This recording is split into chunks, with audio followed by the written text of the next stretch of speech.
CO बोलो बहादुर John हो, अभी वो समय आ गया जिसके लिए हम आप बैठे हुए थे इतने दिन तक। ये पाकिस्तान के सेनाओं को हमने देखा हुआ, वो बहुत पुराना सैनिक चिलो, ये सब पाकिस्तान के जो सैनिक है वो क्वार्टर गार्ड के लिए फिट होता है, वो खाली सेरेमोनियल गार्ड लगाता है, लेकिन मैदान के अंदर वो गांडू होते हैं। I am the only man who still surviving who fought सामने सामने परवेज मुशर्रफের সঙ্গে। That point of time you are killing someone, if feelingটা কি? See, feeling হচ্ছে যে either you kill your enemy who's in front of you or you get killed.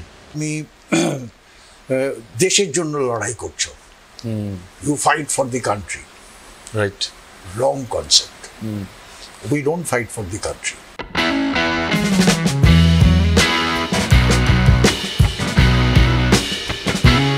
নমস্কার, I am বোসের নতুন আর একটা ভিডিও আর কুনালস ডায়েরি যে পডকাস্ট আপনাদের সামনে নিয়ে আসে, সেখানে এমন কিছু বিষয় আমি চেষ্টা করি আপনাদের সামনে নিয়ে আসার যা সত্যি আপনাকে ভাবতে হয়তো বাধ্য করবে। আমার মনে আছে কার্গিল যুদ্ধের কথা। আমি খুব ছোট তখন, কিন্তু কার্গিলের এই যুদ্ধের পর, ভারতের বিজয়ের পর আমাকে খুব অনুপ্রাণিত করেছিল একটা নাম, ক্যাপ্টেন বিক্রম বাত্রা। পরে ক্যাপ্টেন বিক্রম বাত্রাকে নিয়ে একটি ফিল্মও হয়েছিল, কিন্তু আমি অনেক ছোটোবেলায় ক্যাপ্টেন বিক্রম বাত্রাকে নিয়ে একটা বড় লেখা লিখেছিলাম। যতটুকু ইনফরমেশন সে সময় পেয়েছিলাম কার্গিল যুদ্ধ নিয়ে, শুধু একটা মানসিকতার কথা সেই সময় আমাকে খুব অনুপ্রাণিত করেছিল যে একটা ওই বয়সী একটি ছেলে কি করে এত বড় একটা সিদ্ধান্ত নিতে পারে, এবং যেখানে একটা বিজয়ের পরও ফার্দার শুধুমাত্র দেশের জন্য যেভাবে তিনি জীবনকে উৎসর্গ করেছিলেন, সেদিন থেকে আমার ইন্ডিয়ান আর্মির প্রতি একটা আলাদা ভালোবাসা বলুন, ভরসা বলুন, শ্রদ্ধা বেড়ে গিয়েছিল। একটা জিনিস শুধু মনে হয়েছিল যে ইন্ডিয়ান আর্মি এরা কেউ পেশাদার নয়, কারণ পেশাদারিত্ব দিয়ে অন্তত দেশ সেবা করা যায় না। হ্যাঁ, এটা ঠিক কথা যে ইন্ডিয়ান আর্মি তার পারিশ্রমিক তারা পান, কিন্তু আপনি ভাবুন, আপনি আপনার বাড়িতে নিরাপদে, আপনার জীবনে নিরাপদে, আপনি আপনার দেশের মধ্যে বিভিন্ন রাজনৈতিক, বিভিন্ন সামাজিক বিষয় নিয়ে তর্ক বিতর্ক করছেন, কিন্তু কিছু মানুষ তাদের পেশাগত কারণেই বর্ডারে দাঁড়িয়ে থাকে বা আপনার দেশকে রক্ষা করে আমার আপনার জন্য, এবং তাদের জীবনের কতটা রিস্ক সেটা আজকে যখন আমি এই ইন্টারভিউটা নিতে চলেছি, ঠিক তখনও ভারতের এক প্রান্তে এরমই একটা আক্রমণে কিছু শহীদ হয়েছেন জওয়ান। তো জওয়ানদের জীবন খুব কঠিন, আমরা দূর থেকে যাই ভাবি না কেন। এই বিষয়টা যখন বিস্তারিত জানার একটা ইচ্ছা আমার মনে জাগলো এবং আপনাদের জানানোর কথা ভাবলাম, তখন আমার মনে হলো আমার অত্যন্ত কাছের এবং অত্যন্ত পছন্দের এবং আমাদের প্রত্যেকের অত্যন্ত শ্রদ্ধেয় মাননীয় সৌমিত্র রয় তার কাছে পৌঁছানো যেতে পারে। মাননীয় Roy, thank you so much. I am বসে আপনাকে স্বাগত। আর আমি মানে খুব হ্যাপি যে আপনি ফাইনালি আমাকে টাইমটা দিয়েছেন। আই এম বস আগে কখনো দেখেছেন আপনি? থ্যাংক ইউ কুনাল, তোমাকে আমি প্রথমেই ধন্যবাদ জানাই যে এত অফিসার থাকতে তুমি আমার কাছে এসছো। I feel it's an honour because you are doing very well as a young man, কিন্তু তোমার অ্যাম্বিশন, তোমার এই যে ভারতীয় সামরিক বাহিনীর ওপর যে তোমার শ্রদ্ধা, সেটা অত্যন্ত একটা গুরুত্বপূর্ণ বিষয় আমি মনে করি আজকালকার দিনের ইয়াং ছেলেদের মধ্যে। তার কারণ সত্যি তুমি বললে যে সামরিক বাহিনীর মধ্যে যদি আর্মি, নেভি, এয়ারফোর্স হোক, যারা জয়েন করে বা আসে, তারা কিন্তু পেশাগত কারণ বা একটা চাকরির জন্য তারা আসে না, তারা কিন্তু এটাকে নেয় as a career to protect the nation, career to get discipline, career to get trained how to kill the enemy, career to again go up in life. যে এই এই এই ধাপে ধাপে ধাপে ধাপে ধাপে আমি আমার ছোট্ট একটা উদাহরণ দিই। তোমাকে যখন সার্ভিস সিলেকশন বোর্ডে ইন্টারভিউ দিতে গেলাম 1962 সাল, আমাকে ইন্টারভিউইং অফিসার জিজ্ঞেস করেছিল, he was that time a lieutenant colonel, কি তুমি why you want to join the army? I didn't say that I want to serve the nation. আমি বললাম যে I want to become chief of the army staff. তো ও হেসে উঠল, you want to become chief of the army staff? I said yes. I don't want to serve the nation, because to serve the nation there are other avenues. A doctor also serves the nation, engineer also serves the nation, a lawyer also serves the nation, teacher also serves the nation. কিন্তু army and armed ফোর্সেসে যারা যেতে চায়, it is a fantastic career, and that career gives you everything in life. But still আমি যখন colonel রয়ের সঙ্গে কথা বলছি, কর্নেল রয় আজকে যখন আমার সাথে এক্সপিরিয়েন্স শেয়ার করছেন, তিনি দুখানা যুদ্ধ লড়াই করেছেন, এটা একটা আমাদের কাছে অনেক বড় পাওনা। আমি একদম শুরু থেকে আপনার কাছে আসতে চাই যে হঠাৎ করে আর্মি জয়েন করবেন ভাবলেন কেন? দেখো, আমি প্রথম থেকেই আমার ফ্যামিলিতে কিন্তু আর্মি টার্মিতে কেউ ছিল না। আচ্ছা, একদম দেশপ্রাণ বীরেন্দ্রনাথ স্কুলের পড়া ছেলে। আমরা পূর্ব পাকিস্তান থেকে as a refugee we came back to Kolkata.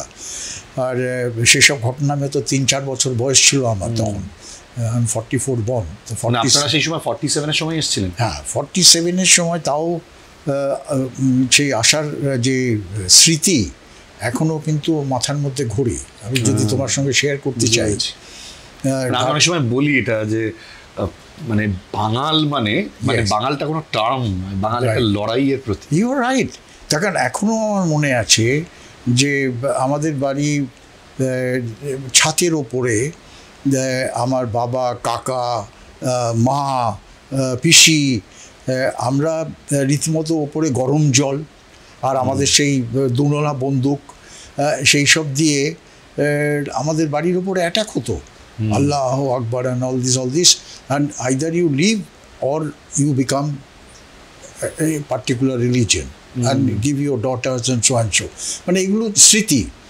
আমরা কিন্তু সেখান থেকে বেরিয়ে আসি as a refugee, leaving everything there. এখনও আমাদের বাড়ি দাঁড়িয়ে আছে ওখানে, বড়দা কিঙ্কর রায় রোডে, ঢাকার ওপরে। এই রকমের প্রচুর ফ্যামিলি। এটা জাস্ট আমি একটা এক্সাম্পল। রাইটের সময়টার কথা মনে আছে, কিন্তু but that was not the issue for which I want to join the army. তোমার প্রশ্নতে আসি। জানি না, প্রথম থেকেই ওই ছোট বয়স থেকেই আমার ইউনিফর্মের প্রতি একটা আকর্ষণ ছিল। তখন তো অত বুঝতাম না যে দেশের সেবা করব না বর্ডারে দাঁড়াবো, কিন্তু এই যে ইউনিফর্ম পরে অফিসার হব আর আমাকে সবাই স্যালুট করবে, এই যে একটা ফিলিং, আর তারপর আমি দেশকে সেবা করব, রেজিমেন্টকে সেবা করব, এই সমস্ত ফিলিং অনেক পরে এসছে। এই যে একটা অ্যাট্রাকশন যে I want to become an officer, uniformed officer, people will salute me, people will respect me. এই সেকেন্ড লেফটেন্যান্ট সৌমিত্র রায় এসছে। And before joining the army, I was in the NCC in West Bengal. আর ওইটা আমাকে motivate করতো, and you will be surprised to know, যদিও নিজের কথা বলা উচিত না, I was the best NCC cadet in 1962. আমার কাছে এখনো যে মেডেল রাখা আছে, দেখবে পদ্মজা নাইডু তখন এখানকার গভর্নর, তোমার তো নামও শোনোনি, and Padmaja Naidu has given me the medal as the best NCC cadet. তারপর ওখান থেকে আমরা রিপাবলিক ডে প্যারেডে চলে যাই দিল্লিতে। ওইটা motivational factor. Padmaja Naidu even Darjeeling এর জুলজিক্যাল গার্ডেনটার নাম। Correct, because most of the time in summer she used to move to Darjeeling governor's palace there. A very wonderful lady, I still remember, very fat and all, but then a wonderful lady. তো ওইসব ইতিহাস এখনো মনে আছে, ওগুলো বললে তোমার time আমি নিয়ে নেবো। মানে বাস্তবের সাথে এনসিসির সাথে বাস্তবটা কেমন? ইয়েস, আমি বলছি আজকাল অনেক এনসিসির থেকে এনসিসি কমিশন হয়ে গেছে। এনসিসি থেকে তুমি যদি কমিশনে যাও, you don't have to appear before the union public service কমিশনের এক্সামে যেতে হবে না তোমাকে। আচ্ছা, if you are a C certificate holder from NCC and in above average category, you will straightway get into interview with the service selection board for becoming an officer. আর অনেক NCC কমিশনের officer হয়ে যাচ্ছি সেখানে। এখানে জানতে চাইছি যে ধরুন যে মানে রিক্রুটমেন্ট প্রসেসটা থাকে, সেই প্রসেসটা কি সবার ক্ষেত্রে একটা জেনারেল কিছু থাকে? দেখো, খুব ইন্টারেস্টিং প্রশ্ন করেছো। আমাদের স্পেশালি ইস্টার্ন থিয়েটারে যারা সিভিলিয়ান, তাদের কিন্তু আর্মির ভেতরে কিভাবে অফিসার্স, কিভাবে জওয়ানস রিক্রুট হয়, সেই সম্বন্ধে কিন্তু খুব একটা ধারণা নেই। আমি তোমাকে এক্সাম্পল দিই, এই যে অগ্নিবীর যারা হচ্ছে এখন, অগ্নি থেকে যে প্রজেক্টটা এসছে, এই প্রজেক্টটার মধ্যে কিন্তু অফিসার্স ক্যাটাগরি রিক্রুটমেন্টের মধ্যে নেই। এটা অনলি ফর দি জওয়ানস। আচ্ছা, jawans for the army and airman and navy. আচ্ছা এদের কি আগে কি সিলেকশন, এই অফ লেট আবার চেঞ্জ হয়েছে এদের সিলেকশন। আগে কি হতো, সব থেকে প্রথমে এদের নেওয়া হতো ফিজিক্যাল ফিটনেস টেস্ট। আচ্ছা ফিজিক্যাল ফিটনেস টেস্টে কি 1.5 কিলোমিটার দৌড় 3 মিনিটের মধ্যে করতে হবে। আমার টাইমিংটা আমার মনে নেই, যে একটা পার্টিকুলার টাইমিংয়ের মধ্যে you have to run this much of kilometres, right. তারপর তোমাকে সেই বিমের ওপরে you have to give 6 proper pull ups and push আপস। তারপর তোমাকে একটা ব্যালেন্সিং করতে হবে, যে তুমি ব্যালেন্স করে যাও কিনা। তারপর তুমি কতগুলো তুমি পুশ আপ করতে পারো। যে এইটা হচ্ছে প্রথমে ফিজিক্যাল ফিটনেসটা হতো, আগে ছিল। অফ লেট চেঞ্জ করেছে, ওটা এখনও আছে কিন্তু ডাইরেকশনটা চেঞ্জ করেছে। কেমনভাবে বোঝাই তোমার, এই ফিজিক্যাল ফিটনেসে ধরো এই ওয়েস্ট বেঙ্গলে যে জোনাল হিসেবে ধরো 100 ভ্যাকেন্সি আছে জওয়ানের জন্য ডিফারেন্ট রেজিমেন্টে। সেখানে হয়তো 10,000 ছেলে এলো। 10,000 ছেলের মধ্যে থেকে এই যারা ফিজিক্যাল ফিটনেসে মার্ক আছে একটা, যে যেই ছেলেটা এই টাইমিংয়ের মধ্যে এই দৌড়টা করলো বা এতগুলো বিমে পুশ আপ করতে পারলো, সে 10-এর মধ্যে 10 পাবে। আর তার নিচে যে সে 10-এর মধ্যে 8 পাবে বা 6 পাবে। আর তার নিচে একটা লেভেল আছে, তার নিচে যারা ওটা করতে পারবে না তারা ওখান থেকেই আউট।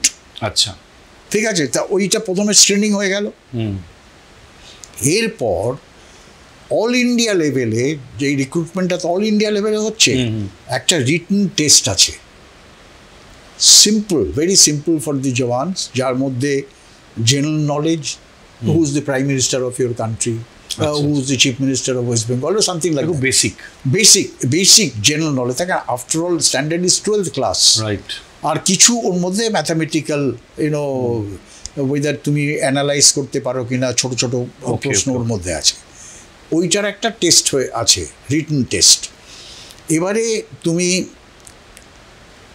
ফিজিক্যাল টেস্টে কত মার্ক পেলে, রিটন টেস্টে কত মার্ক পেলে, এটা যোগ হলো।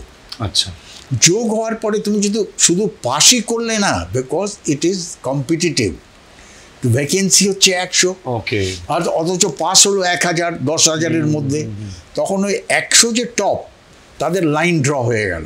আচ্ছা, ওই 100 get selected and they are sent to various regimental centre for training. এটা তো অনলি ফর জওয়ান, এটা for jawan. Now officer selection, it's very interesting. তুমি অবাক হয়ে যাবে কুনাল, আমি যদি তোমাকে এক্সপ্লেন করি যে officer selection in the Indian armed forces R much টাফার than getting into IAS or IPS।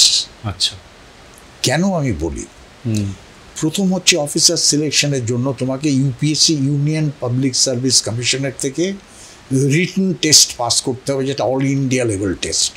আচ্ছা, and again it is not passing the exam, it is a question of what is your merit. 10 লক্ষ বসছে ছেলে পুরো Indian ভারতবর্ষের মধ্যে, vacancy প্রত্যেক ইয়ারে 2বার করে এক্সামটা হয়। আচ্ছা, 6 মান্থলি এক্সাম হয়।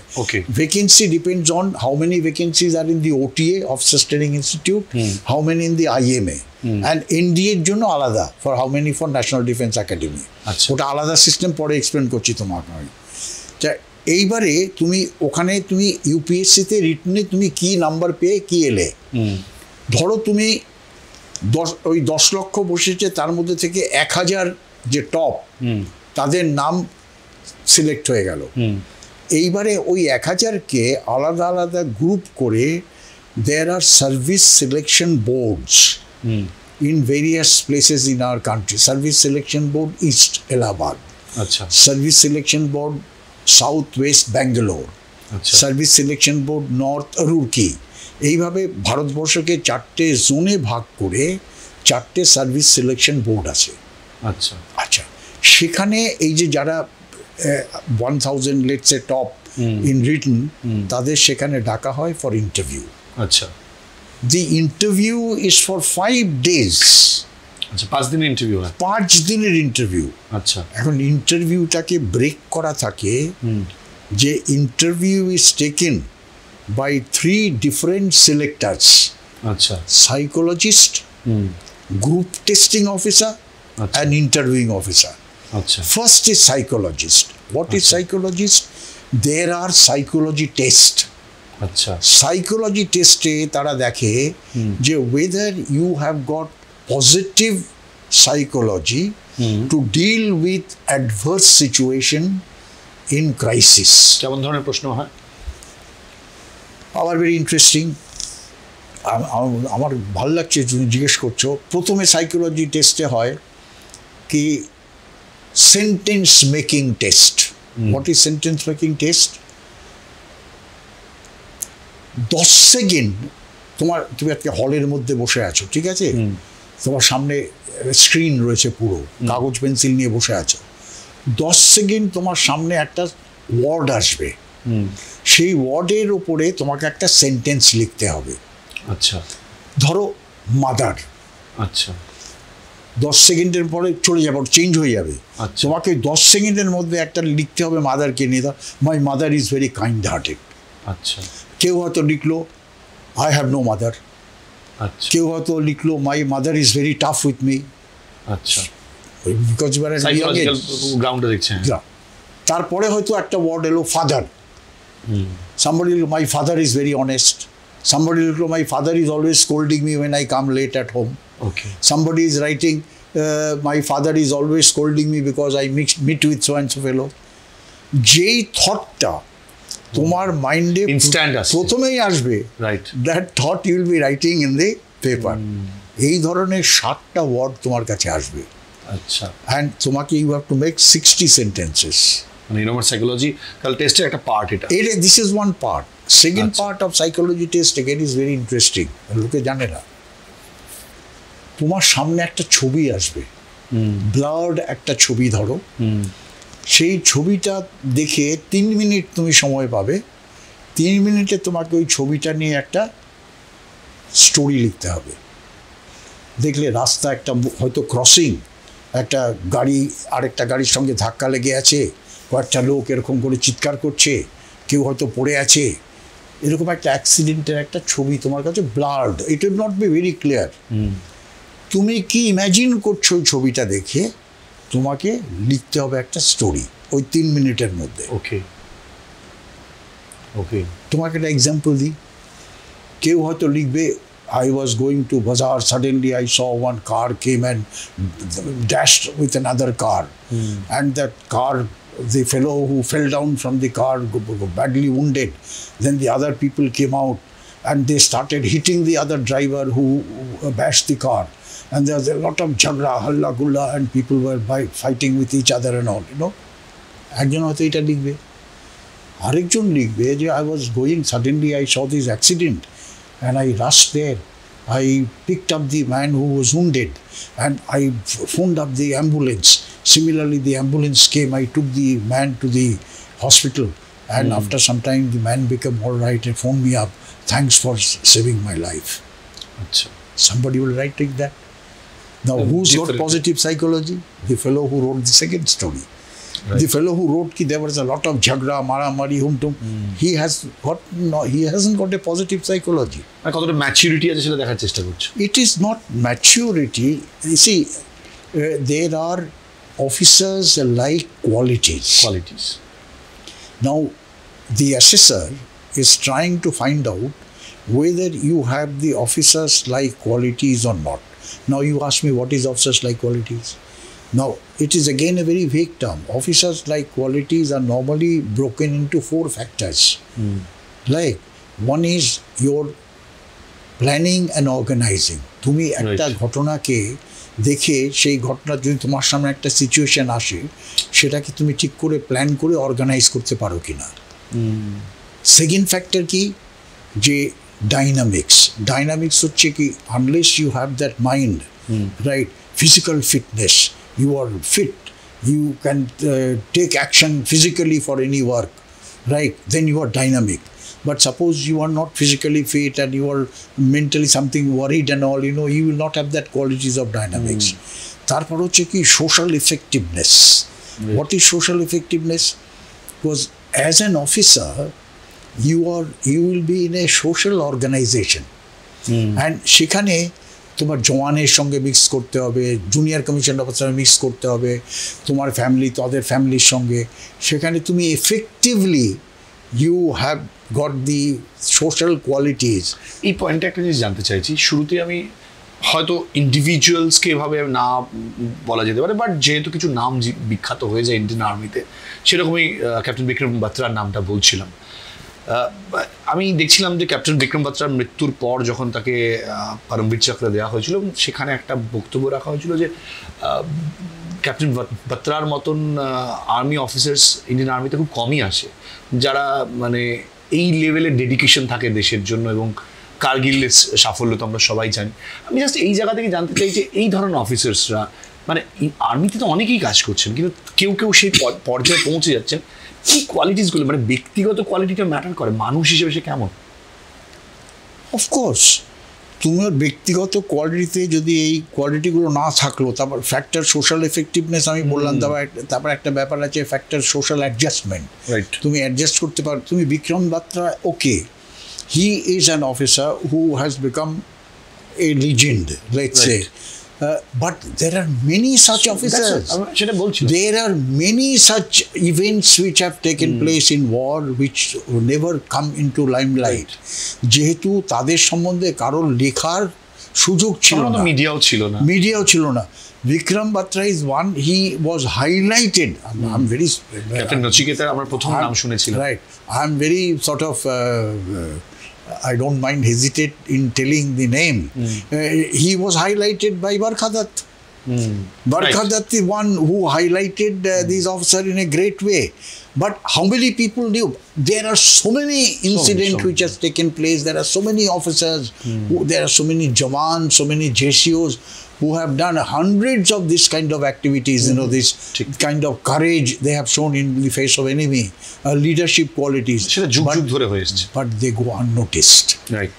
They go unnoticed. But Vikram Batra, yes, he has done something great. But let me tell you, he also had to come through all the selection process, like all other officers had to come through the, it is, psychology is one part. Then there is a group test. There are 9 tests by the group testing officer. এই ক্ষেত্রে officer কিভাবে decide করে? এই তো বলছি তোমাকে আমি, কোন পদে সে যাবে? The first recruitment is only now lieutenant. আচ্ছা, সবাইকে lieutenant? Yes, one has to go. After, see, তুমি সিলেকশন প্রসেসটা পুরো তোমাকে বললাম না, এখন আমি শেষ করিনি।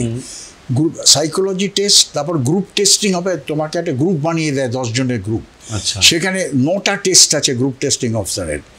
Group discussion, group planning exercise, progressive group task, half group task, individual obstacles, then all this, there are 9 test. তার মধ্যে দেখে ওই 10 জন যখন কাজ করছে একসঙ্গে, there are a lot of things which comes out. Again, officers like qualities comes out. Finally, it's interviewing officer. Then as I was telling you, the interviewing officer asked me why you want to join the army. Anybody I remember, there are a lot of friend of mine who said, "Sir, I want to serve the nation and all." You know, so then you become a teacher and serve the nation, or you become a doctor and serve the nation. Why army? আপনার সময় কি মানে এই রকম pressure? Same. There is no change. The army, the system of selection, it's a very interesting. You have to understand that we adopted a system called theory of Gestalt. Gestalt is a German socialist, so you know, social scientist. দ্বিতীয় বিশ্বযুদ্ধের পর বা দ্বিতীয় বিশ্বযুদ্ধের সময় একটা assessment হয়েছিল যে which army officers were the best in the world. দেখা গেছিল it is the German army. আচ্ছা। Then everybody tried to find out what was the method of selection of the officers in the German army. German sociologist Gestalt, he evolved this policy যে তিনটে তারা কিন্তু একই জিনিস দেখছে by using 3 different techniques. Psychologists, the psychology technique দিয়ে দেখছে কি this chap has got an officer's like quality or not. আচ্ছা। গ্রুপ টেস্টিং অফিসার তার টেকনিক ইউজ করে, আরেকটা টেকনিক ইউজ করে দেখছে ওই জিনিসই এর মধ্যে আছে কিনা। আর interviewing officer, because is a senior chap, by viva's interview he is also trying to find out whether he has got these qualities or not. তারপরে এই তিনটে লিঙ্ক করে একটা কনফারেন্স হয়, সেখানে তারা লিঙ্ক করে যে whether psychologist says yes This chef has got officers like qualities. GTO says group testing officer yes.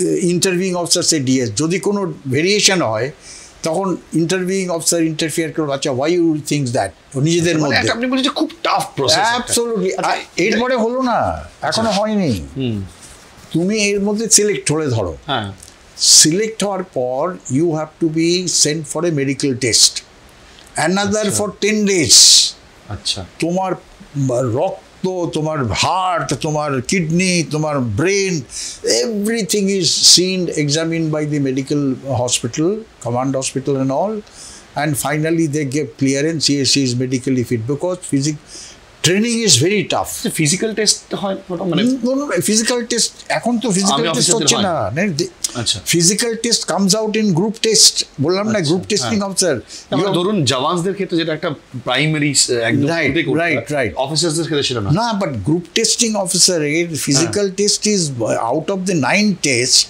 6-7 test আর ফিজিক্যাল টেস্ট মানে ওর মধ্যে ওগুলোও রয়েছে অ্যাবসলিউটলি ওখানে ফেল করলে ওখানে করলে আউট ওখানে 10টা অবস্টাকল করতে হয় 3 মিনিটের মধ্যে তোমাকে আনলেস ইউ আর ফিজিক্যালি সেখানে অ্যাক্টিভিটিস থাকে right you will not be able to do that মানে দ্যাট ইজ গ্রুপ টেস্টিং অফিসারের মধ্যে ওকে তারপর তুমি মেডিকেলি ফিট হয়ে গেলে আচ্ছা এবারেও তুমি সিলেক্ট হলে না 250টা ভ্যাকেন্সি আচ্ছা সিলেক্ট হয়ে গেল ধরো 800 ওখান দিয়ে আবার বাদ যাবে আবার ওখানে দেখা হলো তুমি ইউপিএসসি রিটনে কত মার্ক পেলে ওকে আর সার্ভিস সিলেকশন বোর্ডে কত মার্ক পেলে আচ্ছা দুটো যোগ হলো তারপর লাইন কাট হলো যে তুমি ওই ব্র্যাকেটে আসছো কিনা দেন লেফটেন্যান্ট হল না হলে না লেফটেন্যান্ট এইবারে তুমি ট্রেনিংয়ে গেলে আচ্ছা সেখানে ট্রেনিং থেকে পদ পাওয়া যায় হ্যাঁ এইবারে তুমি ট্রেনিংয়ে গেলে সাপোজ তুমি ইউ গন ডাইরেক্ট এন্ট্রি তুমি আইএমএতে চলে গেলে Indian military academy Dehradun then you are a graduate fellow মানে এটা যাওয়ার কি process it's same interview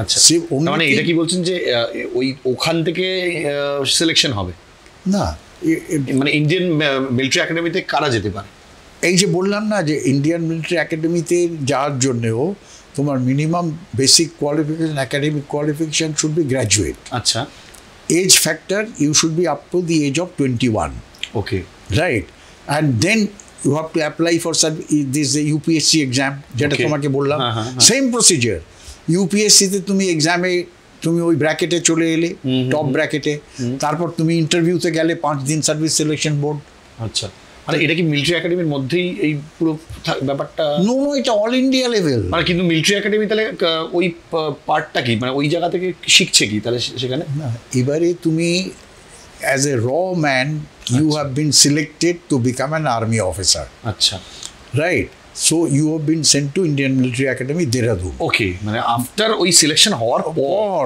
right সেটাই জানতে চাইছি তারপর তুমি Indian Military Academy Dehradun এ গিয়ে their job is to train you to become an officer আচ্ছা basic qualities service selection board দেখলো কি তোমার আছে মানে তাহলে সবাইকে যেতে হচ্ছে ইন্ডিয়ান মিলিটারি একাডেমিতে হ্যাঁ যারা ডাইরেক্ট এন্ট্রি হতে চায় আর যারা ডাইরেক্টলি ধরো শর্ট সার্ভিস কমিশনে যেতে চায় তারা ওটিএতে চলে যাবে চেন্নাইতে আচ্ছা ওটি অফিসার্স ট্রেনিং একাডেমি চেন্নাইতে যারা এনডিএতে যেতে চায় সেম প্রসেস তোমাকে আমি বলছি শুধু এনডিএর এজ অ্যান্ড এডুকেশন কোয়ালিফিকেশন আমাদের সময় it was only 10th class pass and age was 14.5 to 16.5 আচ্ছা নাও এনডিএ করেছে minimum qualification education qualification is 12th class 12th class no 21 তো আইএম এর জন্য বলে আচ্ছা আইএম এর জন্য আচ্ছা 21 sorry 12th pass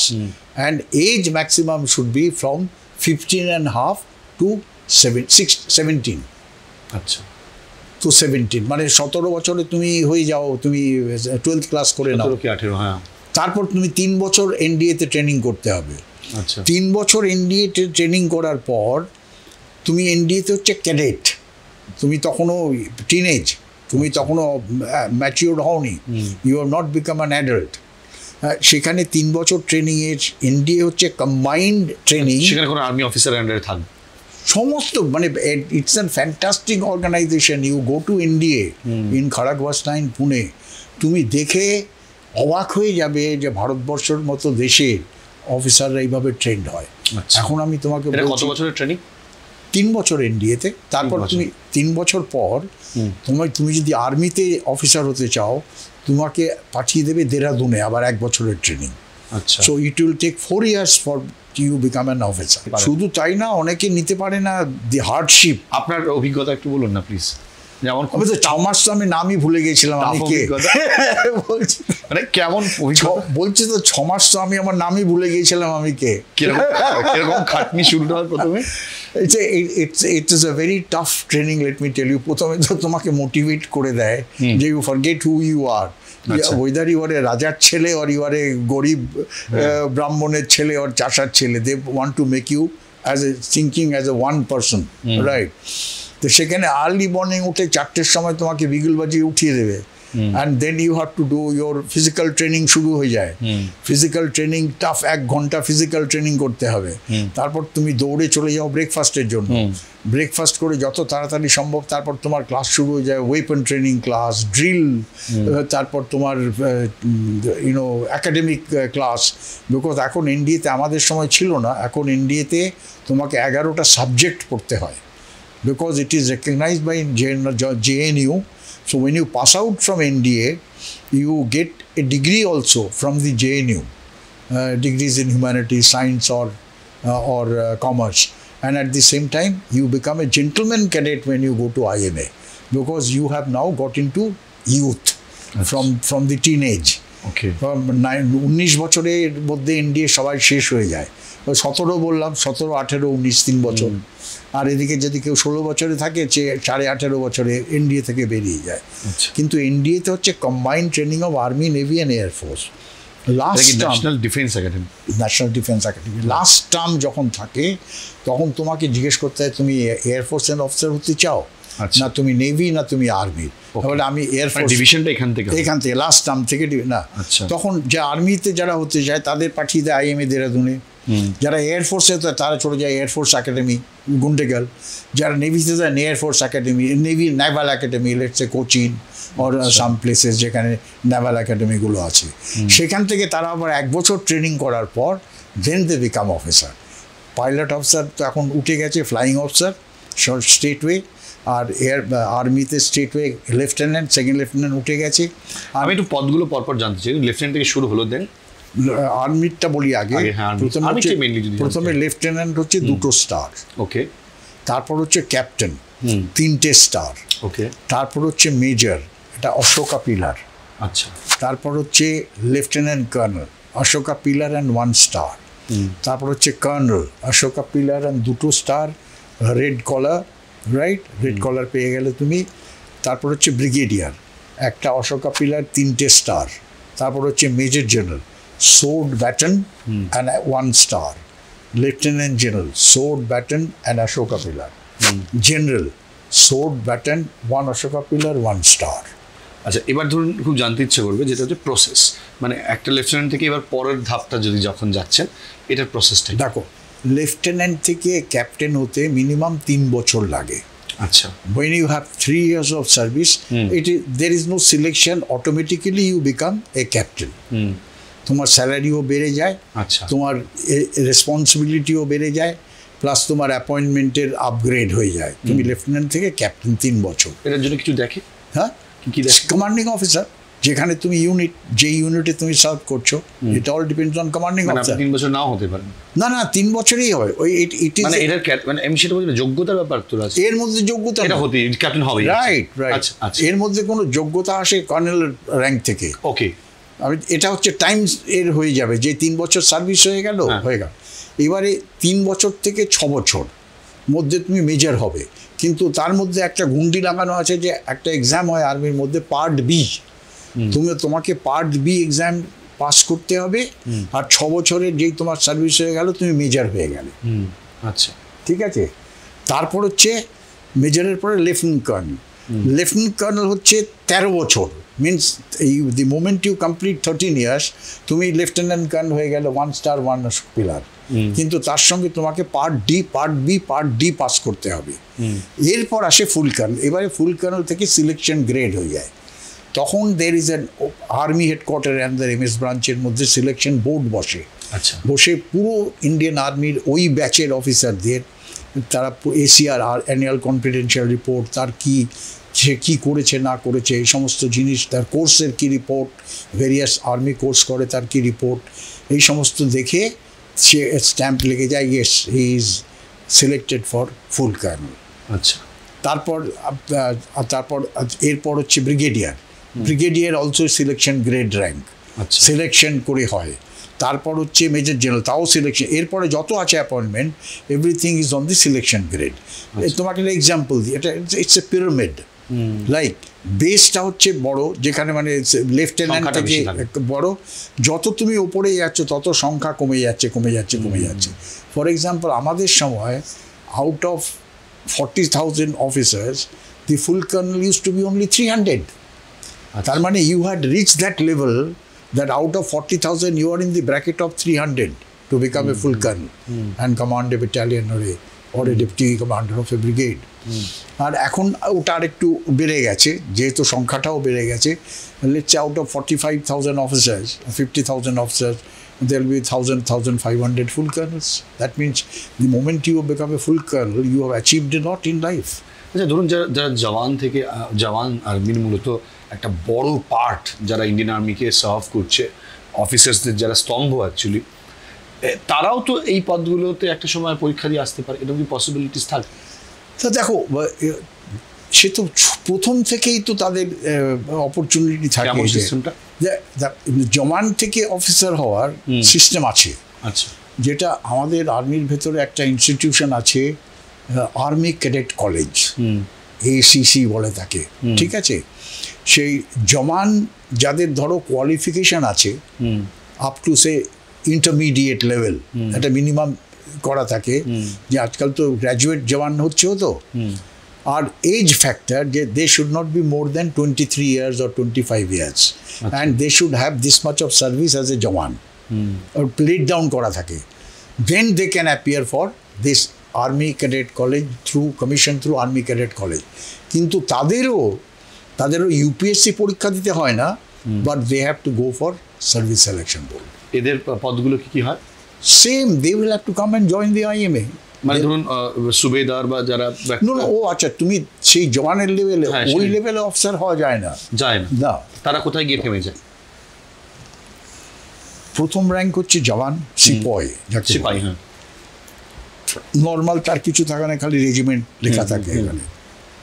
তারপর হচ্ছে লান্স নায়ক। আচ্ছা, লান্স নায়ক কি? একটা ফিতে। আচ্ছা, একটা ফিতে এখানে লান্স নায়ক। তার মানে সে 2 বছর 3 বছর সার্ভিসের পরে লান্স নায়ক হলো। আচ্ছা, তারপর হচ্ছে নায়ক, 2টো ফিতে এই শোল্ডারে। তারপর হচ্ছে হাবলদার, 3টে ফিতে। তারপর হাবলদার মেজর, 3টে ফিতে, এখানে একটা অশোক পিলার। তারপর নায়েব সুবেদার। নায়েব সুবেদার যখন হয়, নায়েব সুবেদার মানে he is a junior commissioned officer. আচ্ছা, একটা স্ট্রাইব আর একটা স্টার। আচ্ছা, দেখবে এখানে একটা স্টার হলে সে লেফটেন্যান্ট, সেকেন্ড লেফটেন্যান্ট হয়ে গেল, 2টো স্টার হলে লেফটেন্যান্ট হয়ে গেল। কিন্তু যার এখানে একটা স্ট্রাইব আছে, সে কিন্তু জুনিয়র কমিশন অফিসার। আচ্ছা, তার নায়েব সুবেদার। তারপর একটা র্যাঙ্ক আছে এদের, একটা পুরো রেজিমেন্টে একটাই হয় শুধু, সুবেদার মেজর। আচ্ছা, ইকুইভ্যালেন্ট টু? কোনো ইকুইভ্যালেন্ট নেই। আর্মির অফিসার, এরা অফিসার তো হতে পারে, জুনিয়র কমিশন অফিসার। সুবেদার মেজর। আচ্ছা, সুবেদার মেজরটা এখানে অশোক পিলার লাগাবে আর স্ট্রাইব। সুবেদার মেজর ইন দ্য রেজিমেন্ট, যেখানে 800 জওয়ান আর 40 জন অফিসার আছে, সেখানে একটাই সুবেদার মেজর হয়। Subedar major used to be known as, during British time, Indian CO। তখন he was the link between the British officers and the men. Okay. আর এখন তো সেটা নেই। এখন subedar major is a very important appointment in a battalion, because he is representing, is the senior most jawan of the regiment. এইবারে সুবেদার মেজরের থেকেও officer হওয়া যায়, কিন্তু সেটা হবে অনারারি র্যাঙ্ক। আচ্ছা, honorary lieutenant, honorary captain, up to honorary captain they can become. They can put on the captain's rank, they can put on the lieutenant's rank once they become, and very few get this. এটাও COর ওপরে depend করে recommendation, আর কিছু selection আছে কোথায় কোথায় service করেছে, কি তার ব্যাকগ্রাউন্ড অ্যান্ড অল দিস দেখে সে অফিসার হতে পারে, অনারারি ক্যাপ্টেন, অনারারি লেফটেন্যান্ট। এখন ম্যাক্সিমাম এজ কত রয়েছে আর্মিতে রিটায়ারমেন্টের জওয়ানদের জন্য না অফিসার ওভারঅল? দেখো ইট ডিপেন্ডস, এটাকে তুমি এটা স্যাক্রোস্যান্ট নেই। ওকে, একটা হচ্ছে তুমি যদি আর্মিকে দুভাগে ভাগ করো, একটা হচ্ছে কমব্যাট আর্মস, আরেকটা হচ্ছে সাপোর্টিং আর্মস। ধরো কমব্যাট আর্মস যারা অ্যাকচুয়ালি ফাইট করবে যুদ্ধ হলে, ইনফেন্ট্রি, আর্টিলারি, আর্মার, ঠিক আছে, এরা হচ্ছে পদাতিক বাহিনী, গোলন্দাজ বাহিনী, আর যেটা আর্মার হচ্ছে ট্যাঙ্ক বাহিনী যাই বলো, যেটাকেই বলো। এরা হচ্ছে এদের যে retirement age is different. Reason being যে যুদ্ধক্ষেত্রে এদের লড়াই করার জন্য unless they are young, unless they have got that physical and mental robustness, they cannot serve for a very long time. Achha. So therefore they retire at an early age. আচ্ছা, আমাদের সময় কি ছিল, as a full colonel of my time infantry, I'm a Rajput regiment chap, I had to retire at the age of 52. Right, এখন ওটা হয়ে গেছে 54. আচ্ছা, full colonel retire at the age of 54. The moment you have become a brigadier, because then your contact with the men, your hand, say on ground movement with the troops get reduces.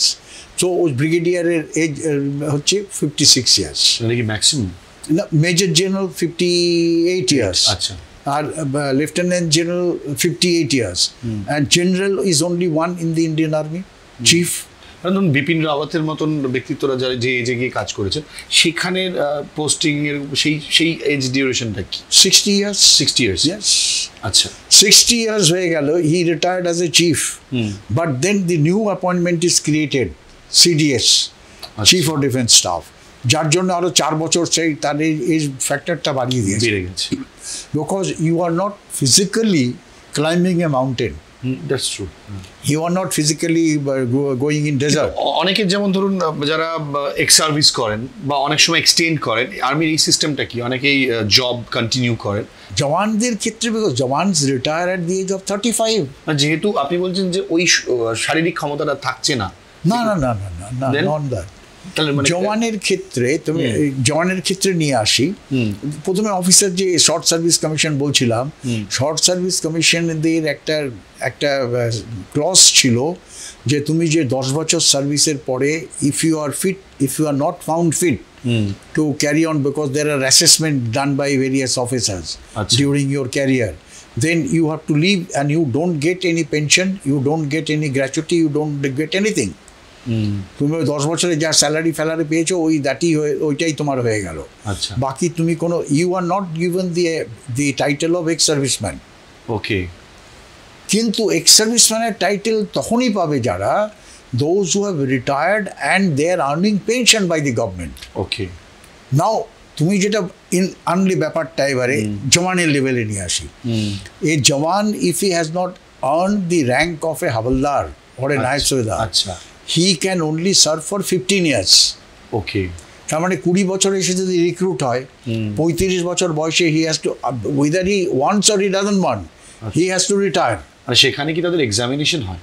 না না না, পরের র্যাঙ্কটা যাওয়া, পরের rank, হ্যাঁ, there are various stage, উমেদওয়ার cadre, lance naik to havildar cadre. Fail করলে তখন তাকে করতে হবে। না, ফেল করে সে যদি ওই র্যাঙ্কটা না পায়, আচ্ছা, তাহলে সেই জওয়ানকে 15 বছরের সার্ভিস হলেই you have to say goodbye to the army. Okay, but then you have 15 years করে you have earn the pension. আচ্ছা আচ্ছা, you have earn the pension and you have got the title of ex serviceman. Now we don't call it ex, we call it veteran. Right, you have earned the title of veteran. তা জওয়ানের হচ্ছে 35 বছরে তুমি চলে গেলে, you are still young, you are still active, you are still got everything. So what will you do? Unless you get other opening. এখন তো তবুও tension বাড়িয়ে দিয়েছে, কিন্তু আগে এরকম একটা অবস্থা ছিল যে একটা জওয়ান 35 বছর মানে 15 বছর সার্ভিস করে he used to go out getting 7,000-8,000 rupees pension. না, এটাও আমি কোনো জবকে ছোট করছি না, বাট স্টিল অনেকেই আর্মিতে জব করার পর পরবর্তীকালে সিকিউরিটি গার্ডসের কাজও করেছেন, এরকম পরিস্থিতিও তৈরি হয়েছে। Jawan maximum jawan infantry jawan used to get because they never had an opening. তারা যখন সিভিল সেট আপে যেত প্রথমেই কর্পোরেট জিজ্ঞেস করতো, ভাই তোমার কি এক্सपीरियंस? हम तो इन्फेंट्री का जवान है साहब, हमने तो लड़ाई लड़ी, गोली फेस किए, ये किया, देश की सेवा किए। अच्छा ठीक है, तुम सिक्योरिटी गार्ड बन जाओ। They never understood they capable. Similarly, they used to ill-treat the officers also. कि you're infantry officer, তোমার কি experience? You do not know how to command. You do not know how to command civilians. আমি এখানেই গণনা একটুখানি আসতে চাইবো, কারণ একটা ব্যাটেল লড়াটা খুব চারটিখানি কথা নয়, মানে এটা সিভিলিয়ানদের কোনো ধারণাই থাকতে পারে না।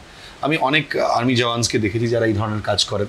অফিসারদের ব্যাপারটা আলাদা, তাদের রিক্রুটমেন্ট প্রসেস যেহেতু আলাদা। কিন্তু আমি যদি এবার একটুখানি মানে আপনার ব্যক্তিগতভাবে আপনার আর্মি অভিজ্ঞতাতে আসি, আপনি দুখানা যুদ্ধ লড়াই করেছেন এবং সেখানেও দুটো ইম্পর্টেন্ট মানে একটা হচ্ছে 1965 and 71।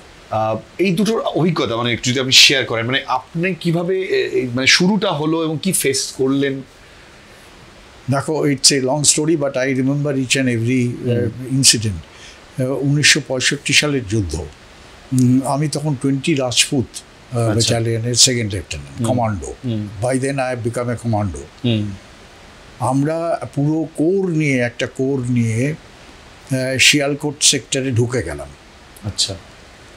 কিন্তু তার আগে যে 65 যুদ্ধের ব্যাকগ্রাউন্ডটা একটুখানি ছোট্ট করে বলি, যে 65-এও কিন্তু initiative of war was with Pakistan.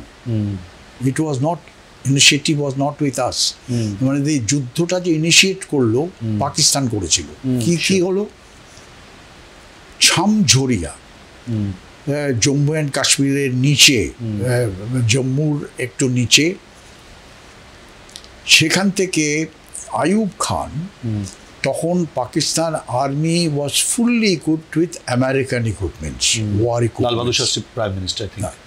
Lal Bahadur Shastri was prime minister for a very short time, not full time. আর ওইদিকে Ayub Khan, field marshal Ayub Khan, military ruler, and Pakistan army by then was totally equipped with American war equipments, pattern tanks. অনেক থ্রেটও সেই সময় এসেছিল ইন্ডিয়ার উপর, আমি শুনেছিলাম।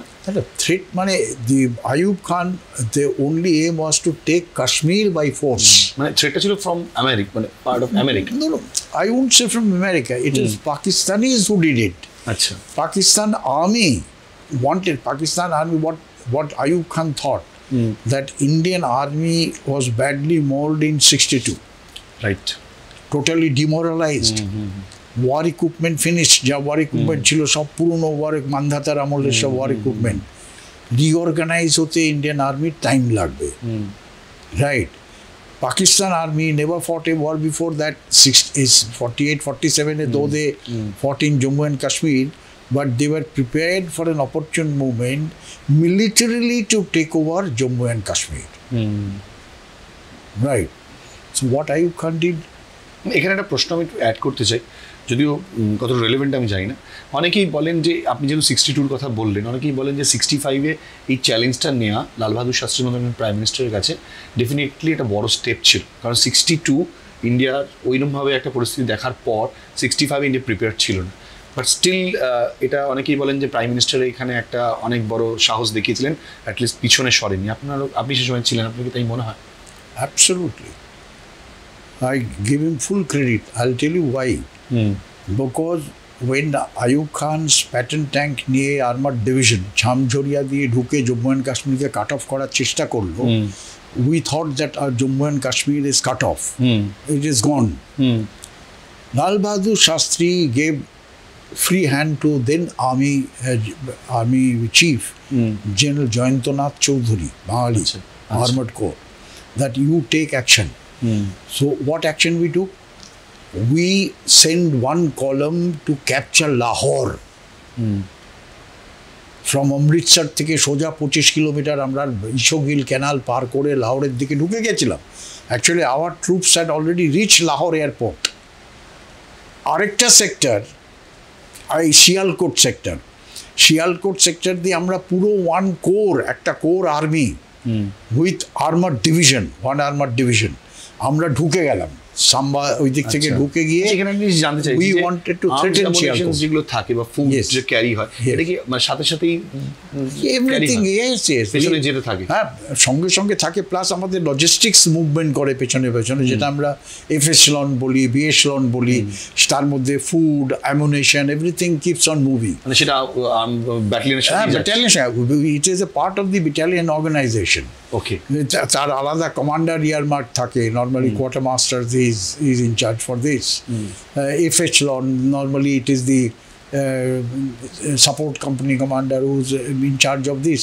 The immediate requirement of ammunition, immediate requirement of evacuation of casualties, এগুলো ক্যারি করে। সাইকোলজিটা কি থাকে সেই সময়?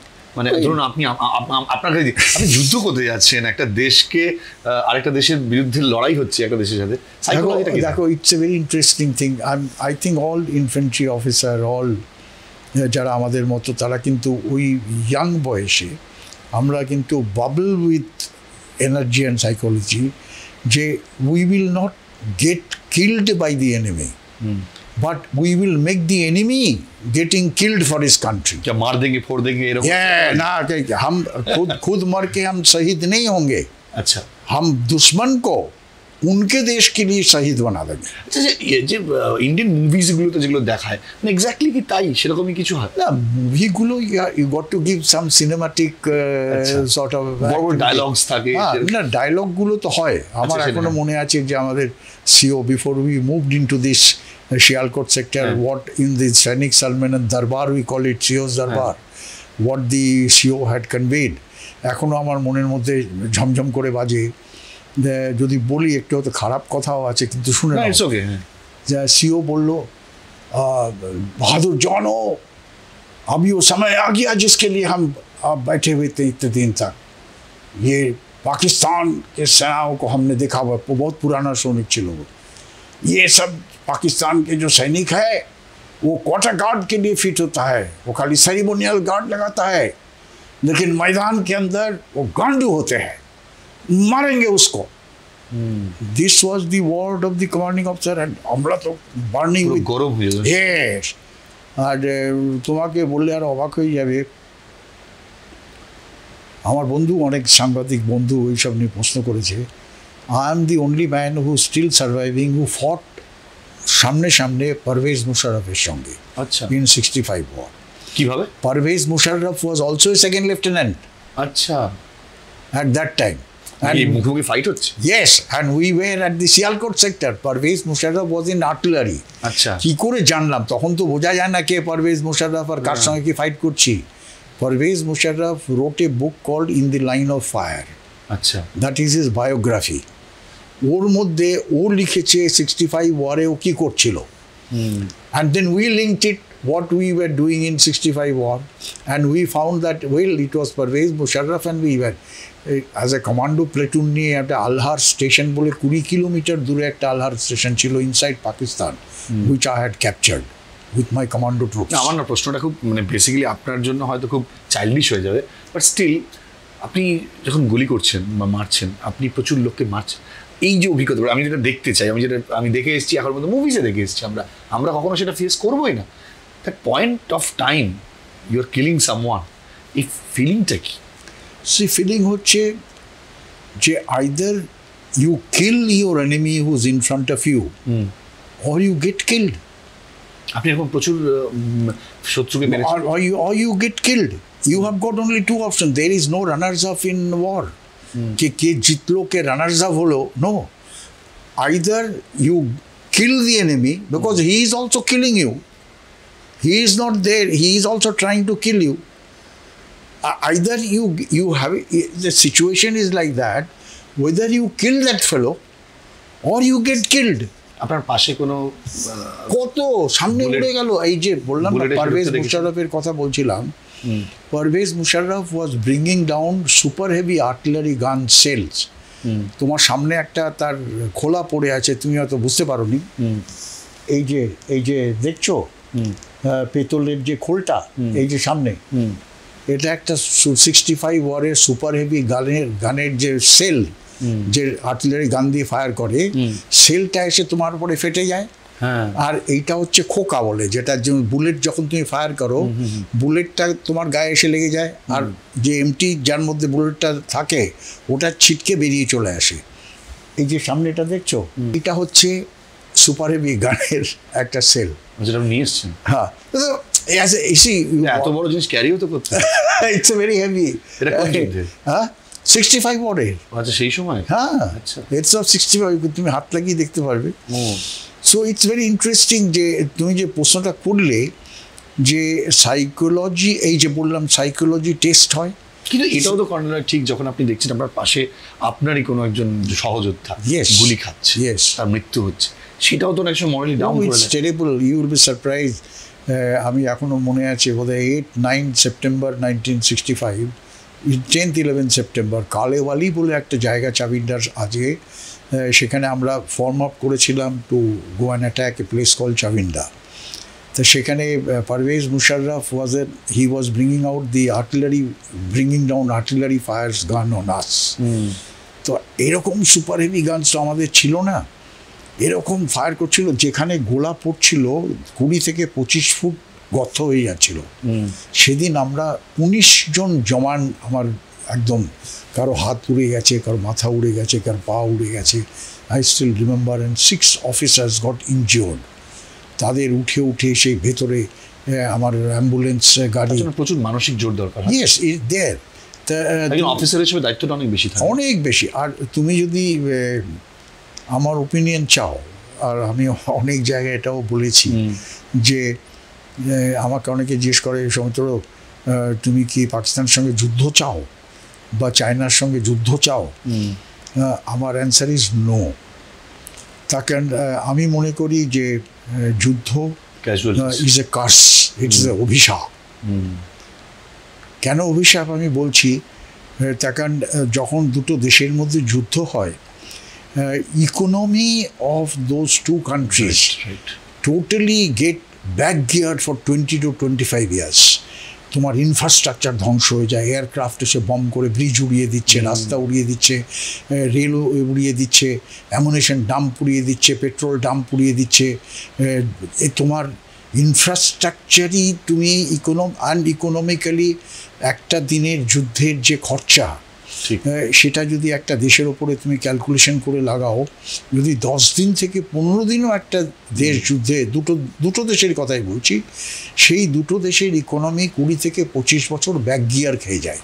একদমই, মানে ধরুন আমরা সবসময় বলি যে ইন্ডিয়ান মুভিসগুলো একটু ড্রামাটিক হয়, বাট স্টিল আমার এখন এই কথাটা বলতে আমার মনে পড়ে যাচ্ছে, সেই আমরা একটা বর্ডার ফিল্ম দেখেছিলাম, যেটা খুব মানে ইন্ডিয়ান মুভিজের মধ্যে হয়তো সবচেয়ে বেশি বিখ্যাত হয়েছিল, এবং সেখানে ফিল্মের শেষে মেরে দুশ্মন মেরে ভাই একটি গান ছিল, যেখানে এই জিনিসটাই দেখানো হয়েছিল, এবং দুটো গরিব দেশ একে অপরের সাথে লড়াই করলে যে কি পরিমাণের ক্ষতি, এবং সেটা কয়েক যুগ ধরে বইতে হচ্ছে দুটো দেশকে।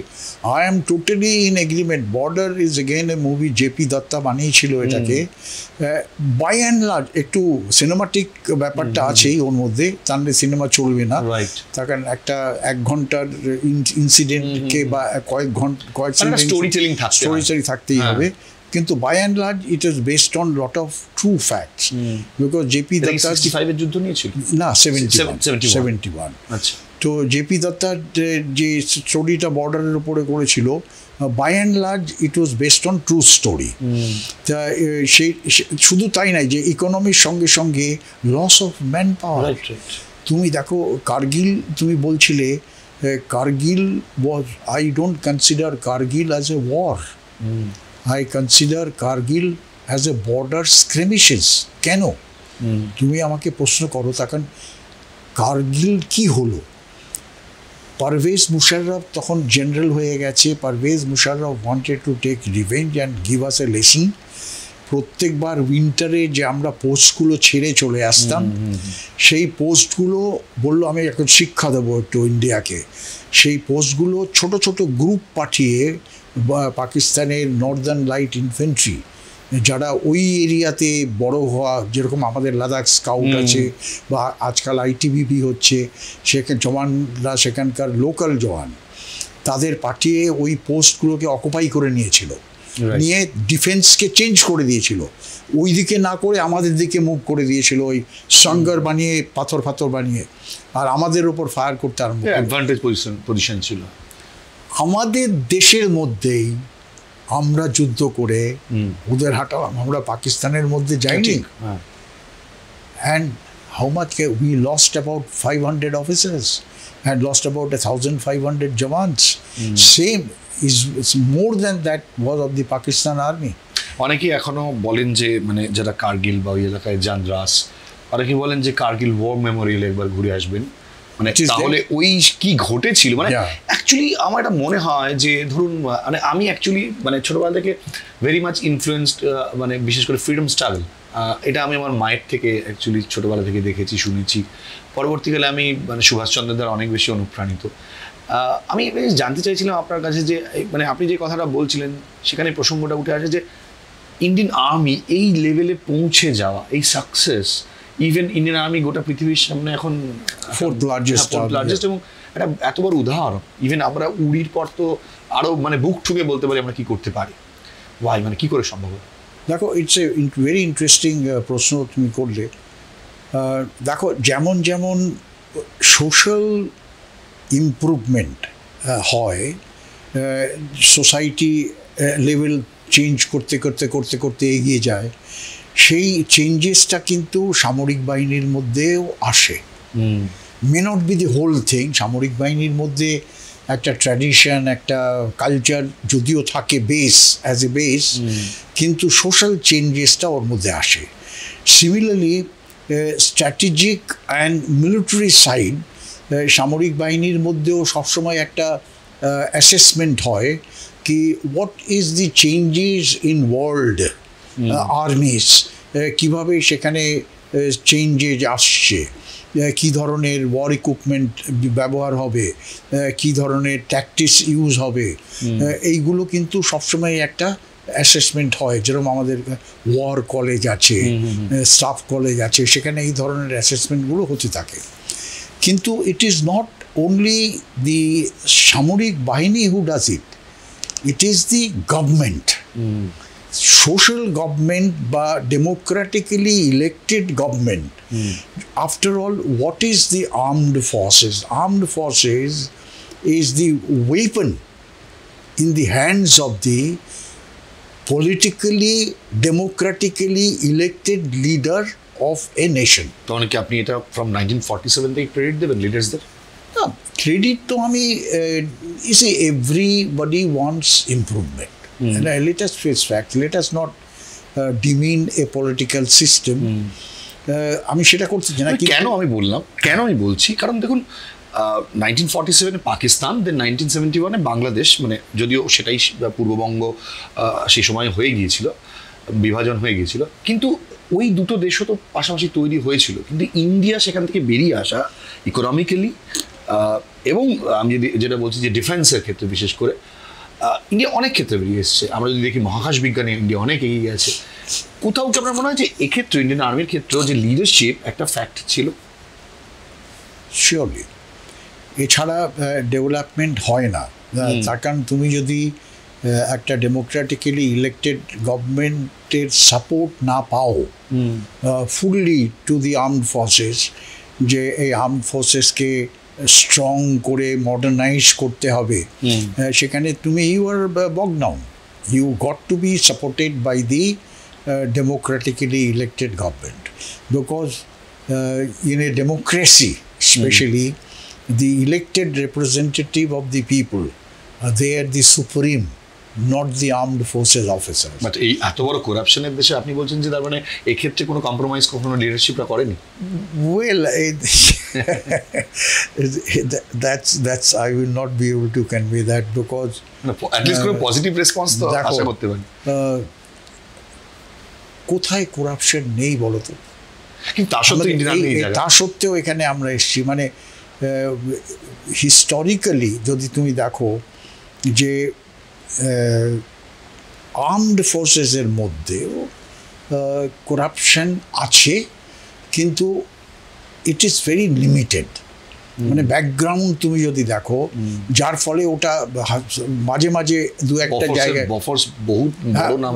মাঝে মাঝে, কিন্তু বোফোর্স যদি তুমি দেখো সেখানে তুমি আর্মড ফোর্সেসকে ব্লেম করতে পারো না, তুমি তো গভর্নমেন্টকে ব্লেম করবে। Bofors after all one government fail, Rajiv Gandhi's government fail because of Bofors. আমি সেটা বলছি, ধরুন বোফোর্স অর রাফাল যাই হোক না কেন, কিন্তু ইন্ডিয়ান আর্মির পজিশন, ইন্ডিয়ান আর্মি যা করেছে এখনো পর্যন্ত দেশের জন্য, সেটাকে কখনো মানে এগুলো দিয়ে ঢেকে দেওয়া যেতে পারে না, আমি সেটাই বলতে চাই। নিশ্চয়ই না, I am with you, I am totally in agreement with you.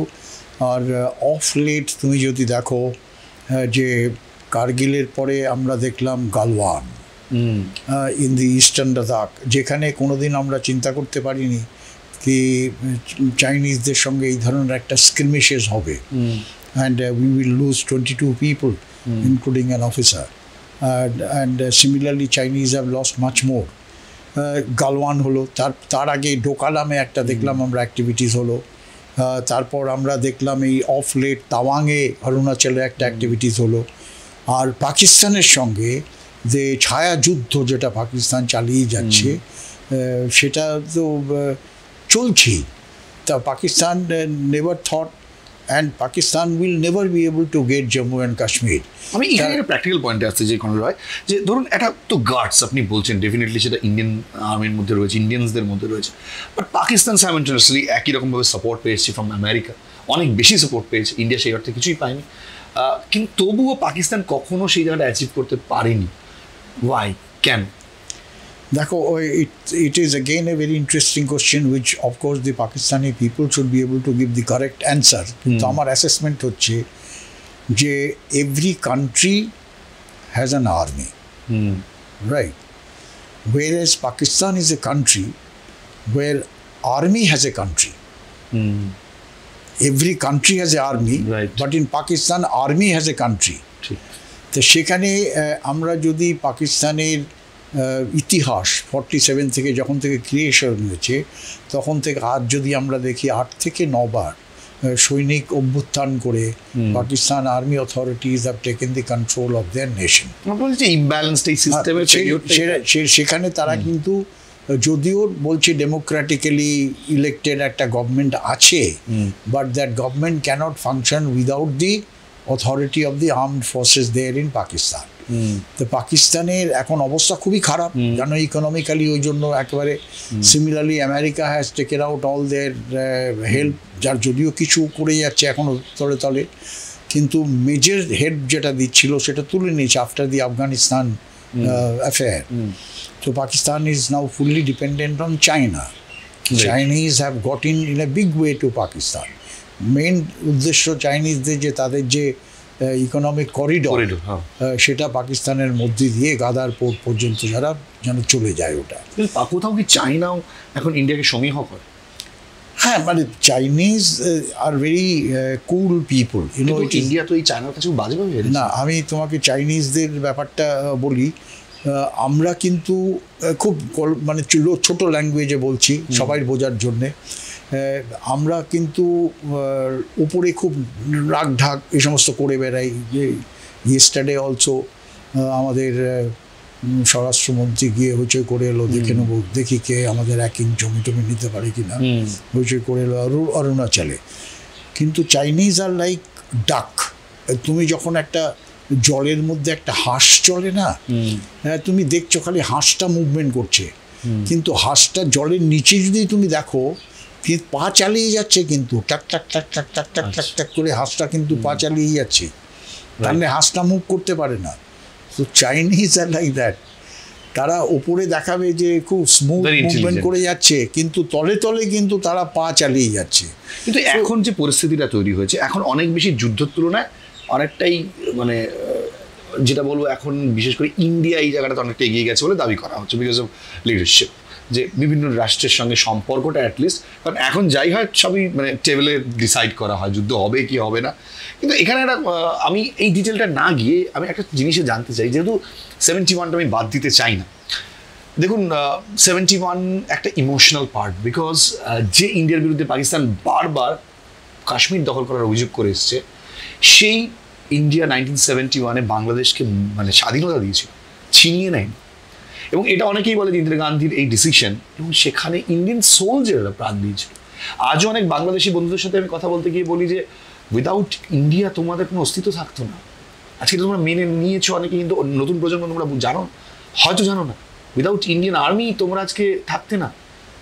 যে পাকিস্তানের খান সেনাদের থেকে বাঁচালো সেই ইন্ডিয়ান আর্মি, তোমরা ইন্ডিয়াকে গালাগাল দিচ্ছ। ইন্ডিয়া তো বড় ভাইয়ের মতো পাশে দাঁড়িয়েছিল। আর সেই ইন্ডিয়ানরা আজকে মানে আমার এটাই প্রশ্ন যে কোথাও ইন্ডিয়ার এই সাইকোলজিক্যাল জায়গা থেকে ইন্ডিয়া সবসময় এগিয়ে আছে কি? না, আমরা তো এগিয়ে আছি সাইকোলজিক্যাল। তারপরে বাংলাদেশের ব্যাপারটা যেহেতু তুমি তুললে, আমি সামরিক ভাষায় এটাকে কিল করতে চাই। ওকে, দেখো, মুক্তিযোদ্ধা বা মুক্তি বাহিনী যেটা তখন ইস্ট পাকিস্তানে ক্রিয়েশন হয়েছিল, যে তারা একটা গেরিলা যুদ্ধ করে পাকিস্তান আর্মিকে নাস্তানাবুদ করবে, ঠিক আছে?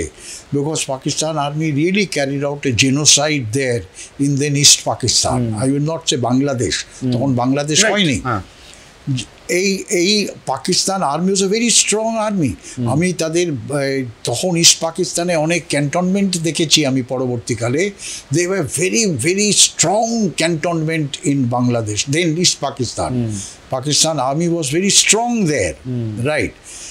কিন্তু কি হলো, তুমি যদি এই যারা এই ইয়াং ছেলেরা, না না ইট ইজ মুক্তিযোদ্ধা, আমরাই তো স্বাধীনতা নিয়েছি, ইন্ডিয়ান আর্মি কী করেছে? কিছুই করেনি। ইট is A wrong thinking, because they could have created a little bit of prick and prick to Pakistan army, but they couldn't have defeated Pakistan army and made them surrender.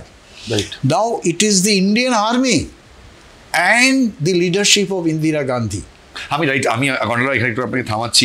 আমি যখন এই ইন্টারভিউটা নিচ্ছি, সেখানে আজকে ধরুন বাংলাদেশ থেকে যদি আপনি ভিডিওটা দেখেন, তাহলে এমন একজনের সাথে আমি কথা বলছি যিনি ওই ব্যাটলটাতে ছিলেন, যেখানে বাংলাদেশের মুক্তিযুদ্ধের একটা বড় পার্ট, যেখানে ইন্ডিয়ান সোলজাররা শেষ মুহূর্তে গিয়ে কি ছিল যে জায়গাটা যেখানে ইন্ডিয়ান আর্মি পাকিস্তানি ফোর্সকে হারাতে পেরেছে। দেখো, তুমি যে ফ্যাক্টরটা বারবার নিয়ে আসছো, psychology played a very big role, মানে লিডারশিপের জায়গা থেকে। হ্যাঁ, psychology played a very big role. দেখো, প্রথম কথা হচ্ছে Indian army was fully sort of trained and equipped and ready for this operation in then east Pakistan. Reason being, when Indira Gandhi told Sam Manekshaw was the chief that can you do something in April this year, 71 April কথা বলছি, Sam Manekshaw put his foot down. He said, sorry, if I go to east they will hit me on the west. Give me time to prepare myself. And Indira Gandhi was in first name term with Sam personated. Sam, how much time you need? He said, I need minimum 6 to 8 months to prepare for this war. তখন ইন্দিরা গান্ধী বলছে, okay, granted, you do it, I will give you 6 to 7 months. So এই April আর actually ডিসেম্বরে আমরা liberate করলাম east পাকিস্তানকে। তুমি যেই পয়েন্টে আমি আসতে চাইছিলাম, যে general Niazi basically when he was commissioned in the Indian Army. Right, that too in my regiment, Rajput regiment. কিন্তু যখন পাকিস্তান হয়ে গেল, this officers lot was given option কি তোমরা কোথায় চলে যেতে, তোমরা যারা পাকিস্তানে যেতে চায় পাকিস্তান আর্মির সঙ্গে চলে যাও, যারা ইন্ডিয়াতে থাকতে চায় ইন্ডিয়ান আর্মির সঙ্গে থাকো। 16th December 1971 পর্যন্ত যদিও আমরা পাকিস্তান আর্মিকে নাস্তানাবুদ করে দিয়ে মুভমেন্ট করছিলাম towards Dhaka, because that was the aim, কি capture Dhaka by any means, তখনও কিন্তু নিয়াজির কাছে অ্যাটলিস্ট 1 মাসের রসদ ছিল যুদ্ধ করার জন্য। আচ্ছা, he could have stuck, if he could have stuck for one more month. এটা খুব ডিফিকাল্ট ছিল একটা এই দিক থেকে এই দিকে। না, আমরা তবু ওদের ক্ষেত্রে they had 1 month's রসদ, লাইক খাবার দাবার, আর্মস, অ্যামুনিশন, এগুলো আরও 1 মাস যুদ্ধ করতে পারতো। আর ওই 1 মাস যদিও যুদ্ধ করতো, এদিক থেকে আমেরিকান 7th ফ্লিট বে অফ বেঙ্গল থেকে মুভমেন্ট করে দিয়েছিল এসে ওদের সাপোর্ট করার জন্যে, রাইট? যুদ্ধের পরিস্থিতি এত অন্যরকম হয়ে যেত। But as you were saying, psychologically, we did so much of damage to Pakistan Army, including General Niazi. Aircraft থেকে লিফলেট ফেলা হচ্ছে যে either you surrender or you get killed. নিয়াজিকে টেলিফোনে শ্যাম মানেকশা কথা বলছে যে Niazi, you better surrender and go back and meet your wife or you are finished. My troops is about to reach and finish you off. এই যে একটা psychological war, it was one of the biggest arm of Indian forces. একটা information দিতে চাই, হয়তো ইনফরমেশনটা আপনার জানা নেই, আমি জানি না ইনফরমেশনটা একটা বিস্ফোরক ইনফরমেশন হতে পারে, যেটা আজকে আমি ফার্স্ট টাইম এটা রিভিল করতে চাইছি, যেহেতু আপনি শ্যাম মানেকশর কথা তুললেনি। এটা আমি অনেকদিন আগে আমার কাছে ইনফরমেশনটা এসেছিল, আমি কখনো সামনে আনিনি প্রমাণের জন্য। সেটা হচ্ছে যে শ্যাম মানেকশ যখন কলকাতাতে ছিলেন এই পরিস্থিতিতে, বিশেষ করে ফোর্ট উইলিয়াম, ওনার কাছে, আমি নাম বলছি না, অনেকেই হয়তো তার নাম জানেন, খুব বিখ্যাত একজন চরিত্র, যিনি কিছু চিঠি নিয়ে যেতেন। সেই চিঠিগুলো আসতো ফৈজাবাদ থেকে, এবং সেই চিঠিগুলোর রিপ্লাই মানেকশ ফার্দার চিঠিতে দিতেন, এবং ওই ব্যক্তি প্রত্যেকবার সেই চিঠিটা ওখান থেকে নিয়ে এসে মানেকশকে দিয়েছেন সেই ব্যাটল টাইমে, এবং ফার্দার তিনি কোয়েশ্চেন করেছেন, আবার চিঠিটা ফৈজাবাদ গিয়েছে বা ইউপি গিয়েছে। Do you know who was that man? No, I don't know. Bhagwanji, Gumnami Baba যাকে আমরা বলছি। এবং এই ইনফরমেশনটি যিনি আমাকে দিয়েছেন, তিনি হচ্ছেন সুভাষ বোসের সবচেয়ে ক্লোজেস্ট তার সান, যে এই সব তথ্য আমাদের দেওয়া বারণ ছিল সে সময়। শোনো, আমি এটা it's an education for me. I am also very much interested in Netaji Subhash.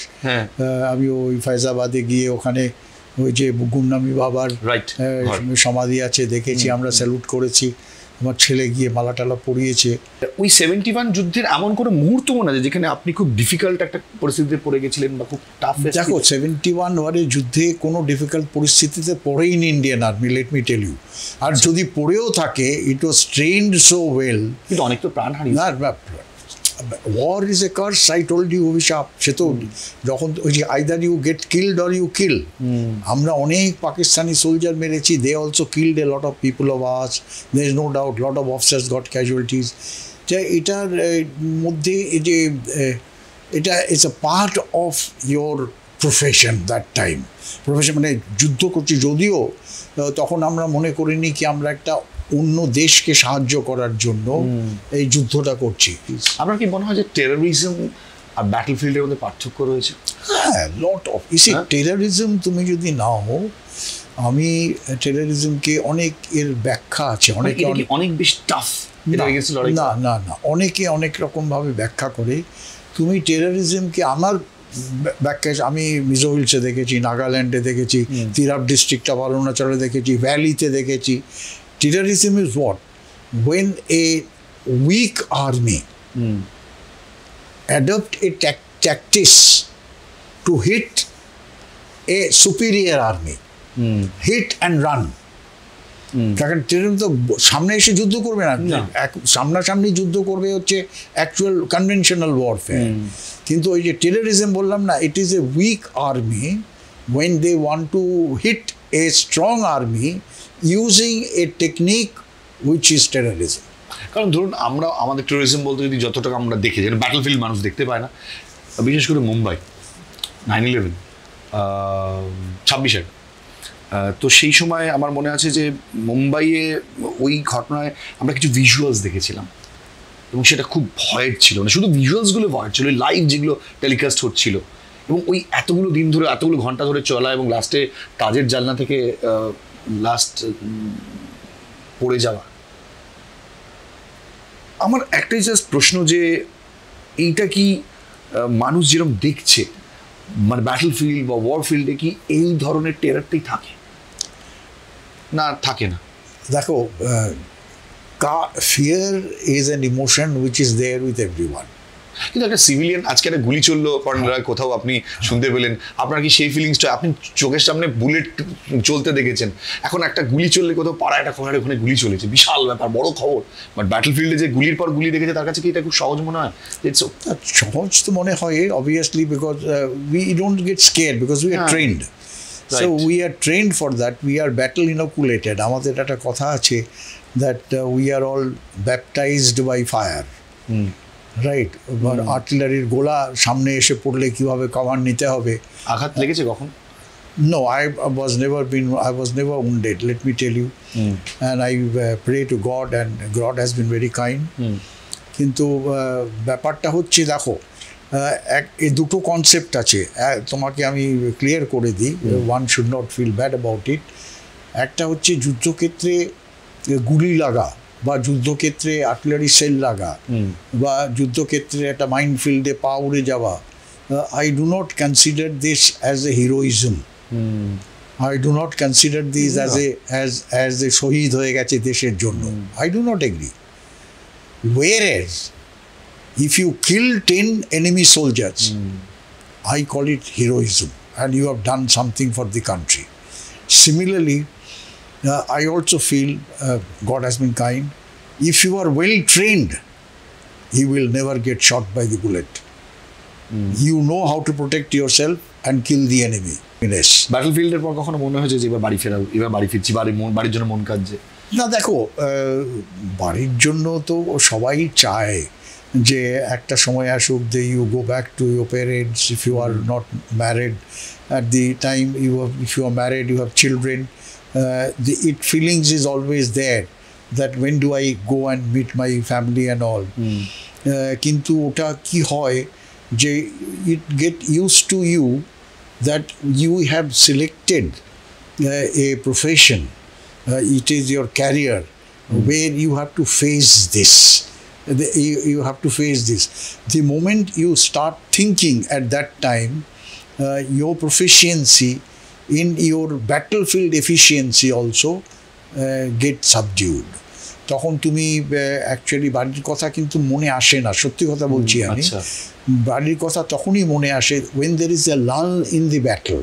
ওকে, বুঝতে পারলে? কিন্তু তুমি দেখবে যে অনেক অফিসার, অনেক জুনিয়র কমিশন মেন যারা যুদ্ধক্ষেত্রে প্রাণ বিসর্জন দিয়েছে, আমি বলবো, হয়তো দেখবে তাদের পকেট সার্চ করে দেখা গেছে একটা চিঠি ওয়াইফকে লেখা, সেই চিঠিটা পোস্ট হয়নি, বা তখনকার দিনে তো ইন্টারনেট অমুক তমুক ছিল না, বাট একটা চিঠি তুমি পেয়েছো অনেক দিন পরে, সেই চিঠিটা তুমি পকেটে নিয়ে তুমি যখনই সময় পাচ্ছ বারবার খুলে পড়ছো, একটা আনন্দের সংবাদ পড়ে গেছো।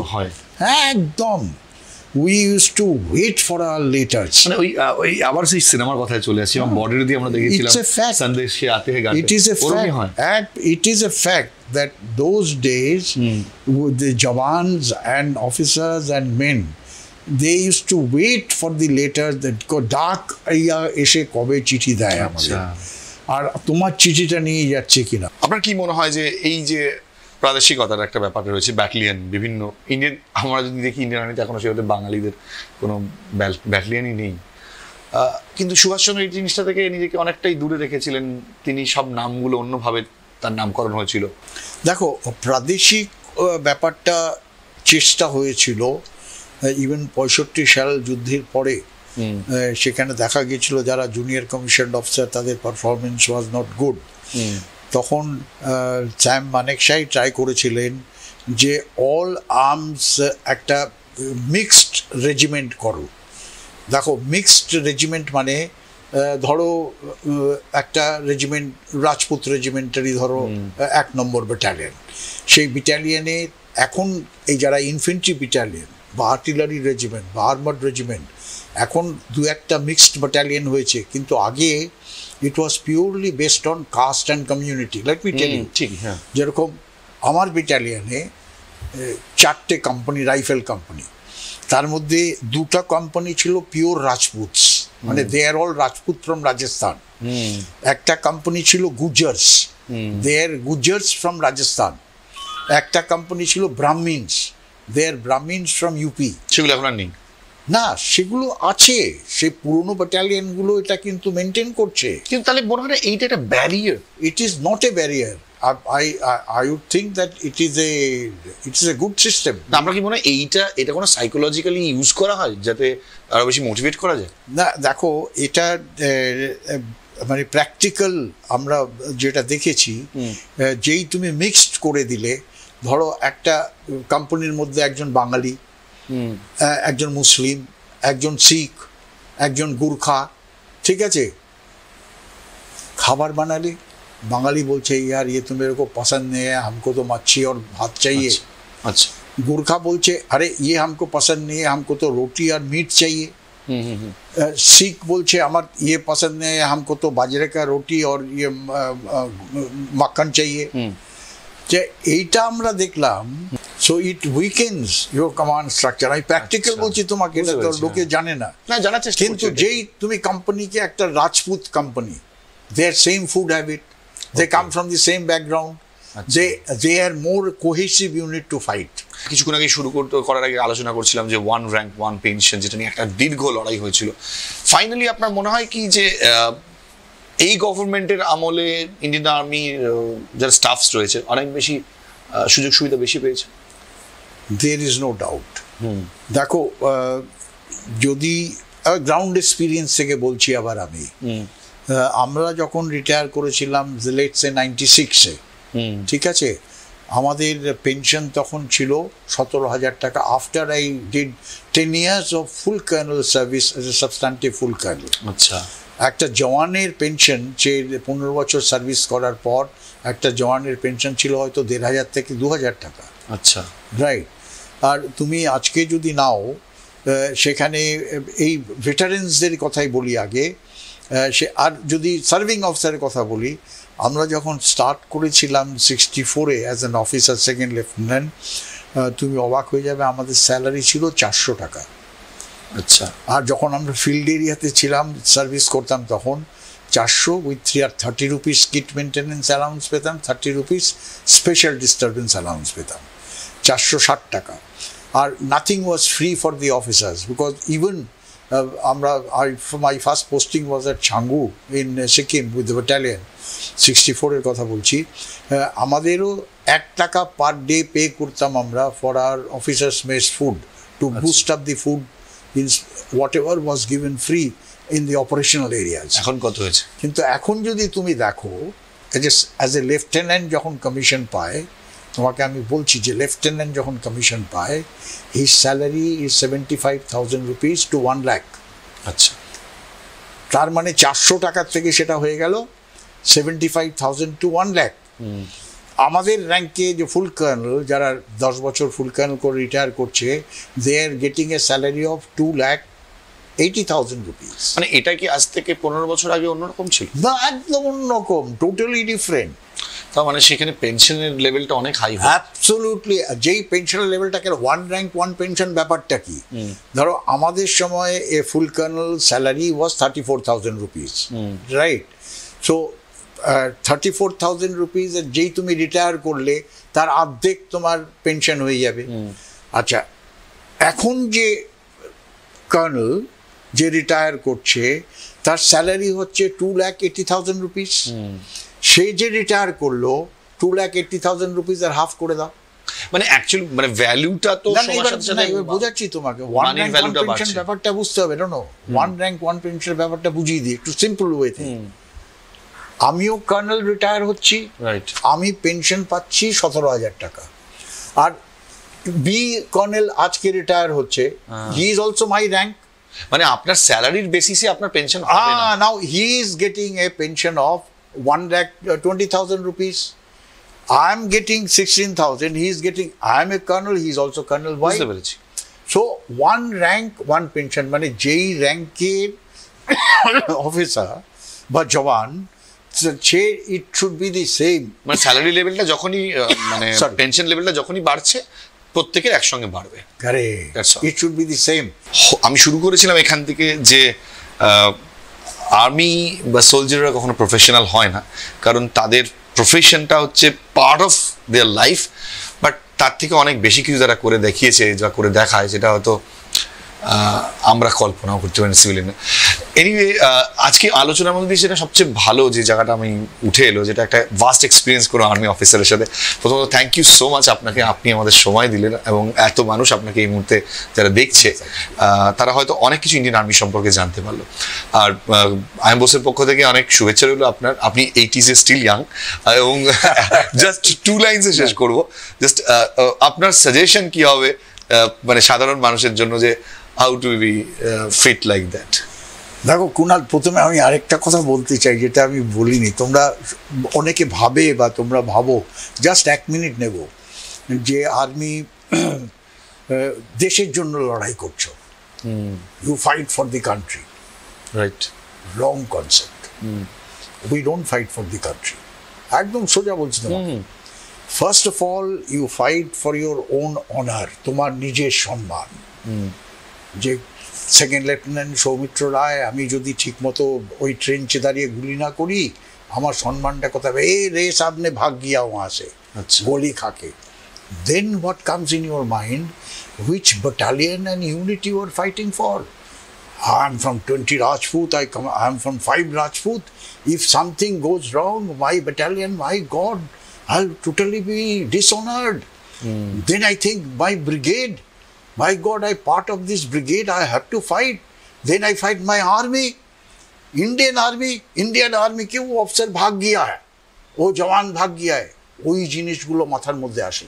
So you fight for your own honour, you fight for your regiment, you fight for your battalion, you fight for your brigade, you fight for the Indian army, and lastly it comes you fight for your own nation.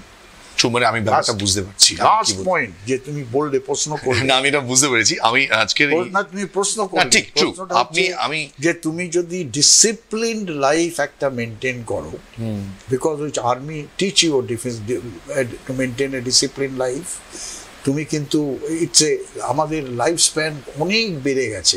আপনাদের কি মানে এই যে practice এবং লাইফস্টাইলটাই main, যে কারণে it is a lifestyle, and how you maintain your lifestyle, that is very important, and then God's grace. Thank you so much colonel Roy. আমরা মনে হয় আজকের এই পডকাস্টের মধ্যে দিয়ে অনেক বেশি ইন্সপিরেশন খুঁজে পেলাম।